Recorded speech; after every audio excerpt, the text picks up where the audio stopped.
Hello everyone, welcome back to my YouTube channel. In this video, we're doing a major New Year reset, end of year reset, whatever you want to call it. In case you don't know who I am, my name is Demi. I moved to America from Japan 6 years ago, and now I work 9 to 5 full time in LA. I wanted this video to be sort of like vlog, but also kind of sharing what I normally do when I'm in Japan, how I spend my end of year. So this video is kind of focusing on reflecting 2024, decluttering, huge cleaning, but less about goal setting and all that. I kind of want to save that for January. And also I really want this video to be realistic, so it's nothing crazy. I am also not buying anything new for this New Year reset because I want things to be realistic and just not focusing on the aesthetic, but more about functionality and then things to be sustainable. I hope you enjoyed today's video, and I hope this motivates you to reflect on your year and kind of setting up yourself for success for 2025. I think December is a really interesting month. In America, December is mainly all about Christmas, and I had an amazing Christmas here. We did nothing crazy, just made a waffle for the breakfast / brunch, and then we just chilled the whole day. The day after though, since I work 9 to 5 and I cannot afford to take my PTO for this week, since I need to save that for when I go home in Japan, I went back to work. It was really slow and quiet, which is kind of interesting. But in Japan, December is also called Shiwasu. Shiwasu literally means teachers running. Traditionally, December is always a busy month for Japanese people because we're trying to finish up the end of year tasks, and everything kind of needs to wrap it up before end of year. People have a busy month in general. That's how we call December.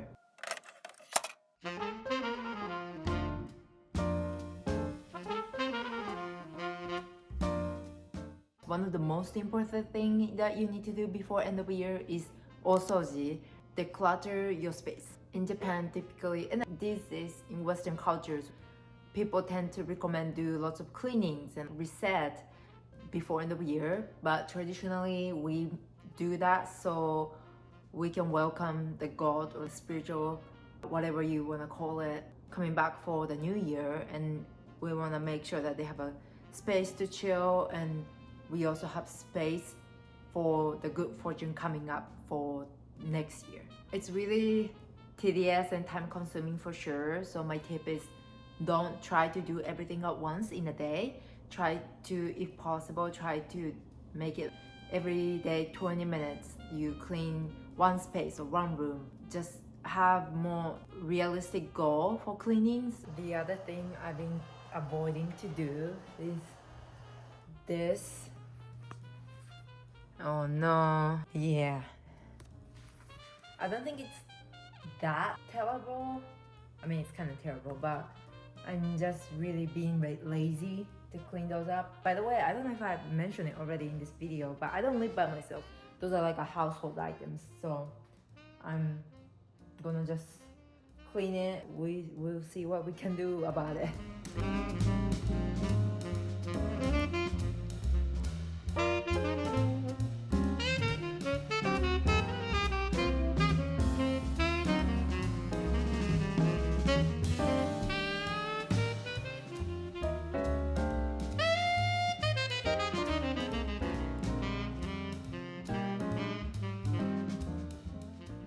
And also, you really don't need to buy a new thing where people show on social media that you need to have this perfect size plastic boxes for your fridge, or you need this 10 million cleaning supplies. I really don't think that's the case. Whatever you have, if you can use that, that's great, and try to minimize consuming new things. I think that's also important because the other idea is decluttering your space.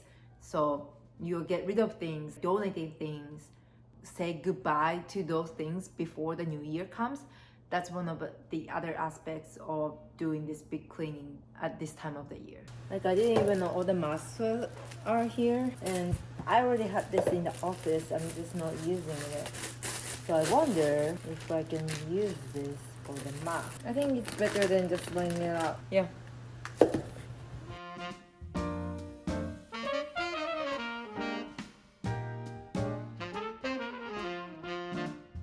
And here's the after. I know it still looks messy, but it's at least like organized. I can't believe I have so much more space after this. Like, it was so full, and now we have more space.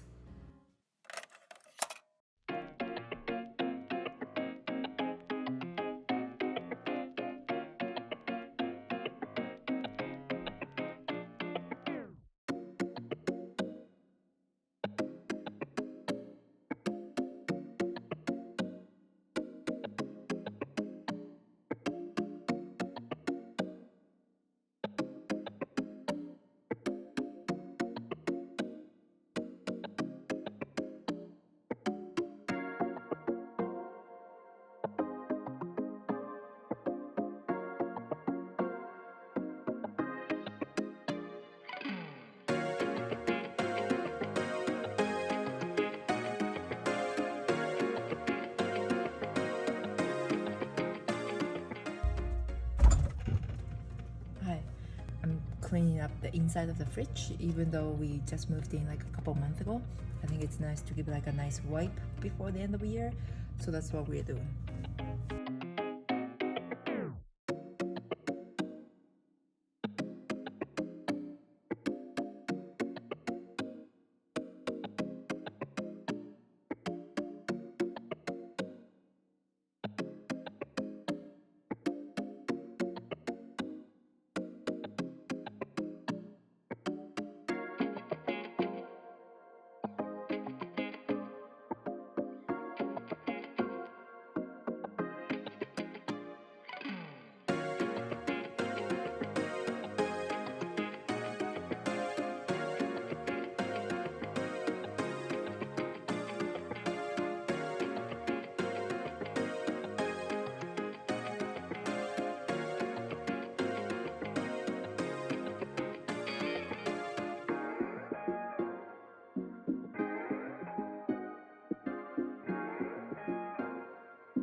Hello, so it is currently 40, still 4:40? That's kind of crazy. Well, I feel like it's already like 7 p.m., but I'm getting hungry. Make udon noodle for dinner. In Japan, it's tradition to eat soba for New Year's Eve. It's called toshikoshi soba. I'll just put the meaning of the toshikoshi soba right here. But unfortunately, I don't have soba at my home right now, and I don't want to go and get it. So I think this is closest we can get. Plus, it's cold today, and I'm kind of craving something warm and like easy to cook. So udon it is. でも果物めっちゃ食べてるよ。リンゴとかブルーベリーとか。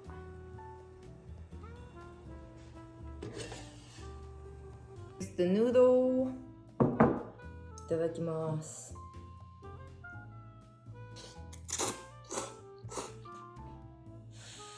Things like I miss most for spending my New Year in Japan is osechi. It's like this traditional meal. I don't think it's as like meaningful as it used to be anymore. But the idea was for the first 3 days in January, you're just eating out from this big massive bento box so that people don't have to worry about cooking for that 3 days and they can rest. Yeah, that's another thing that I found it interesting in America. After like January 1st on the January 2nd, people like going back to office and you're like expected to kind of go back to work. But in Japan, many people take 1st, 2nd, and 3rd off. Even your company gives you, well, I don't know, don't quote me on this, but most of the companies they don't expect you to work for those 3 days. So yeah, I just think it's really interesting. When you're kids, you get this money envelope. It's called otoshidama. People give you money for good luck for the beginning of the year. I think it's really common in like Asian culture as well. So that's kind of nice. I think I'm too used to like spending winter in California where I'm not used to winter cold in Tokyo anymore. So, but one day will be nice to spend New Year in Japan again.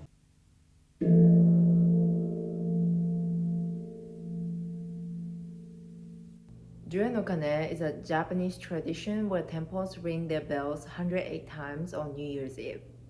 The number 108 represents human desires or sins in Buddhism.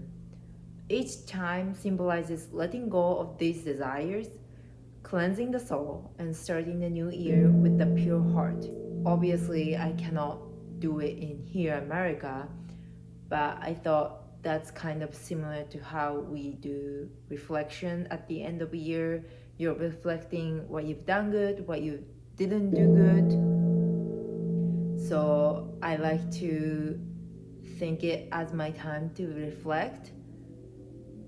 Here are some prompts that I been using the last couple years on the screen if you like to do the reflection with me.